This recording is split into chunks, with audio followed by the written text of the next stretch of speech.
আপোনাৰ ঘৰত যদি নিম গছ বা তুলসী গছ আছে তেন্তে আপুনি নিশ্চয় ইমান দিনে ইয়াৰ গুণাগুণৰ বিষয়ে বহু কথাই শুনিছে নহয় জানো কিন্তু আপুনি জানেনে আপোনাৰ ঘৰৰ বহু ওচৰতে থকা প্ৰতিদিন চকুত পৰা এই সাধাৰণ দেখা পাতটোত লুকাই আছে এনে বিশেষ গুণ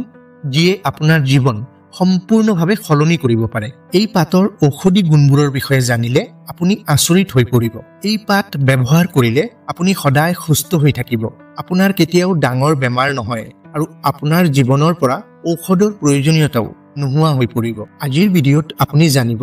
এই পাতৰ এনে যাদুকৰী গুণাগুণ যি আপোনাৰ দেহ আৰু মন দুয়ো সুস্থ ৰখাত যথেষ্ট সহায় কৰিব সেইবাবে ভিডিঅ'টো শেষলৈকে চাই থাকক আৰু ভিডিঅ'ৰ শেষত এই পাতৰ এনে এটা গোপন ৰহস্যৰ কথা কম যি আজিলৈকে আপুনি শুনা নাই নমস্কাৰ প্ৰিয় দৰ্শক আমাৰ নিয়ম চেনেলৰ নতুন এক গুৰুত্বপূৰ্ণ ভিডিঅ'লৈ আপোনাক স্বাগতম জনাইছো আজি মই যি যাদুকৰী পাতৰ বিষয়ে ক'বলৈ ওলাইছো সেই পাতটো আমাৰ জীৱনৰ বিভিন্ন ধৰণৰ ৰোগ নিৰাময় কৰাত বহুত বেছি সহায় কৰে আপুনি জানেনে আপোনাৰ ঘৰৰ চৌপাশে থকা এই গছৰ পাতটোৱে কিডনিৰ সমস্যা সুগাৰ উচ্চ ৰক্তচাপ পাকস্থলীত হোৱা বিভিন্ন সমস্যা চকুৰ সমস্যা দাঁতৰ সমস্যা এনে ধৰণৰ বহু বেমাৰৰ পৰা মুক্তি দিয়ে যদিহে নাজানে তেনেহলে আহক আজিৰ এই ভিডিঅ'ত ইয়াৰ বিষয়ে জানি লওক এই পাতৰ এনে যাদুকৰী ঔষধি গুণাগুণৰ বিষয়ে এই যাদুকৰী বিশেষ পাতটো হৈছে আম পাত 1 নম্বৰ আজিৰ যুগত বেছিভাগ মানুহে সুগাৰৰ সমস্যাত ভুগে এই সুগাৰ বা ডায়েবেটিছ নিয়ন্ত্ৰণ ৰাখিবলৈ আম পাত অতি গুৰুত্বপূৰ্ণ আম পাতত থকা টেনিনছ ফ্লেভোনিড আৰু মেংগিফেৰিন নামৰ প্ৰাকৃতিক উপাদানে তেজত থকা সুগাৰ নিয়ন্ত্ৰণত যথেষ্ট সহায়ক এতিয়া জানো আহক ইয়াৰ ব্যৱহাৰ পদ্ধতি 5 পৰা 7টা তাজা আম পাত ভালকৈ চাফা কৰি ৰাতি পানীত তিয়াই থওক তাৰ পিছত ৰাতিপুৱা খালী পেটত সেই পানীটো খাওক এনে কৰিলে 15-20 দিনৰ ভিতৰত সুগাৰ লেভেল লাহে লাহে কমি আহিব 2 নম্বৰ আম পাতে লিভাৰ আৰু কিডনিৰ ভিতৰত জমা হৈ থকা বিষাক্ত পদাৰ্থবোৰ পৰিষ্কাৰ কৰাত যথেষ্ট সহায় কৰে বিশেষকৈ যিসকলে কিডনিৰ বাবে নিয়মিত ঔষধ খায় আৰু যিসকলে ফাষ্ট ফুডত অভ্যস্ত তেওঁলোকৰ বাবে এই আম পাত অতি প্ৰয়োজনীয় এতিয়া জানো আহক ইয়াৰ ব্যৱহাৰ পদ্ধতি 5টা আম পাত পানীত দি ভালকৈ উতলাব আৰু তাৰ পাছত সেই পানী খাব এনে কৰিলে লিভাৰ আৰু কিডনি চাফা হোৱাৰ লগতে পেচাবত হোৱা জ্বলনো কমি যাব 3 নম্বৰ উচ্চ ৰক্তচাপ আজিৰ যুগত বেছিভাগ মানুহৰে সমস্যা এই অৱস্থাত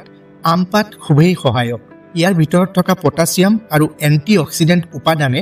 উচ্চ ৰক্তচাপ নিয়ন্ত্ৰণ কৰাত যথেষ্ট সহায় কৰে ব্যৱহাৰ পদ্ধতি শুকান আম পাত গুড়ি কৰি দৈনিক এচামুচ গৰম পানীৰে খালে উচ্চ ৰক্তচাপজনিত সমস্যাৰ পৰা মুক্তি পোৱা যায় 4 নম্বৰ আমাৰ আধুনিক জীৱনশৈলীত হৃদৰোগ এটা সাধাৰণ সমস্যা হৈ পৰিছে কিন্তু আপুনি জানেনে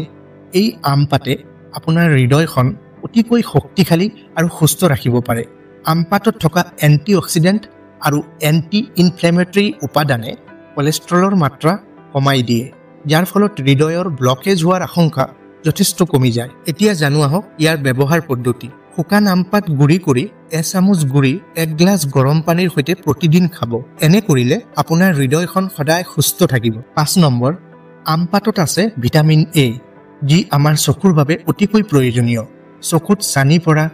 চকুৰে কম দেখা আৰু সৰু বয়সতে চশমা পিন্ধা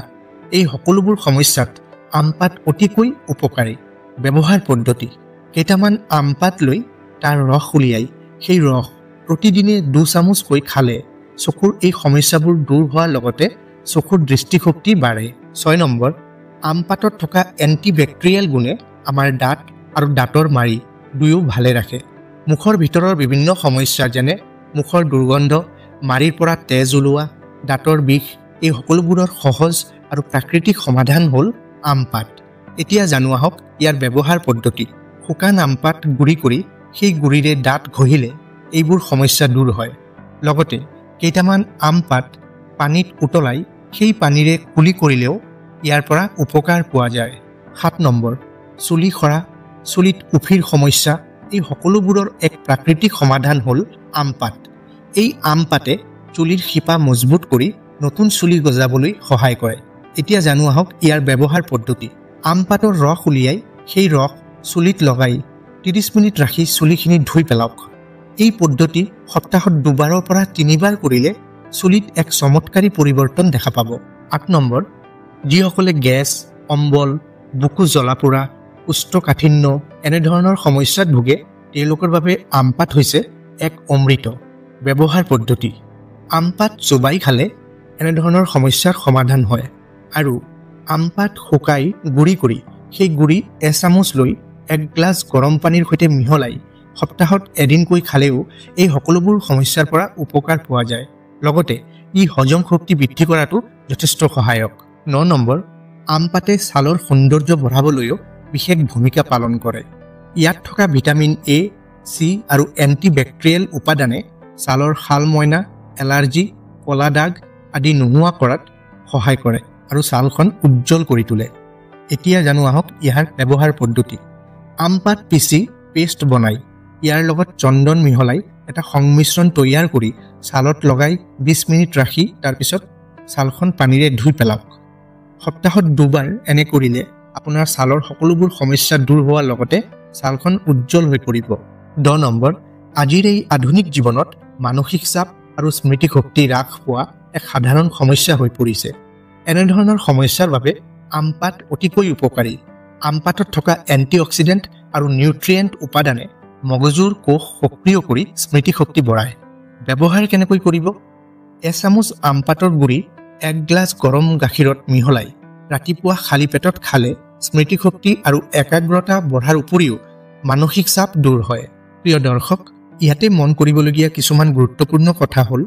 গৰ্ভৱতী মহিলা আৰু ল' প্ৰেছাৰৰ সমস্যা থকা লোকসকলে চিকিৎসকৰ পৰামৰ্শ লৈ খোৱাটো ভাল। আম পাত অত্যধিক খালে হজমত সমস্যা হ'ব পাৰে, গতিকে দৈনিক 3 পৰা 5টা আম পাতেই যথেষ্ট। ডায়েবেটিছ বা অন্য ৰোগৰ বাবে ঔষধ চলি থাকিলে এই আম পাত খোৱাৰ আগতে চিকিৎসকৰ পৰামৰ্শ নিশ্চয়কৈ ল'ব। এতিয়া মই আপোনালোকক এই আম পাতৰ এক গোপন ৰহস্যৰ বিষয়ে ক'বলৈ ওলাইছোঁ। আপোনালোকে জানেনে, পূৰ্বতে মহাৰাজাসকল, যোগীসকল আৰু বৈদ্যসকলে আম পাতেৰে গোটেই ঘৰখনত পানী ছটিয়াইছিল আৰু ইয়াৰ লগতে আম পাত ঘৰৰ দুৱাৰত লগাইছিল। কাৰণ আম পাতত থাকে ধনাত্মক শক্তি আকৰ্ষণ কৰাৰ ক্ষমতা। এই পাত ঘৰত ৰাখিলে ঘৰৰ পৰা ঋণাত্মক শক্তি দূৰ হয় আৰু পৰিয়ালৰ লোকসকলৰ মাজত সম্পৰ্ক ভাল হৈ থাকে। সঁচাকৈয়ে আম পাত আমাৰ বাবে এক অলৌকিক অৱদান। এই সহজ গছজোপাৰ পাতৰ ভিতৰতে লুকাই আছে অসংখ্য ঔষধি গুণ, যিয়ে আপোনাক এক ৰোগমুক্ত জীৱন দান কৰিব পাৰে। এইবোৰ গুণ সম্পূৰ্ণভাৱে প্ৰাকৃতিক আৰু বিজ্ঞানসন্মত। আধুনিক চিকিৎসা বিজ্ঞানেও ইয়াক গ্ৰহণ কৰিছে। আশা কৰিছোঁ আজিৰ এই ভিডিঅ'ত দিয়া তথ্যসমূহ আপোনাৰ বাবে যথেষ্ট উপকৃত হ'ব। ভিডিঅ'টো ভাল লাগিলে লাইক কৰিব, আপোনাৰ বন্ধু আৰু পৰিয়ালৰ লোকসকলৰ সৈতে যিমান পাৰে ভিডিঅ'টো শ্বেয়াৰ কৰিব, যাতে এই ভিডিঅ'টোৰ পৰা সিহঁতৰো উপকাৰ হয়। লগতে কমেণ্ট কৰি জনাব আপুনি কেতিয়াবা আম পাত খাই উপকাৰ পাইছে নে নাই।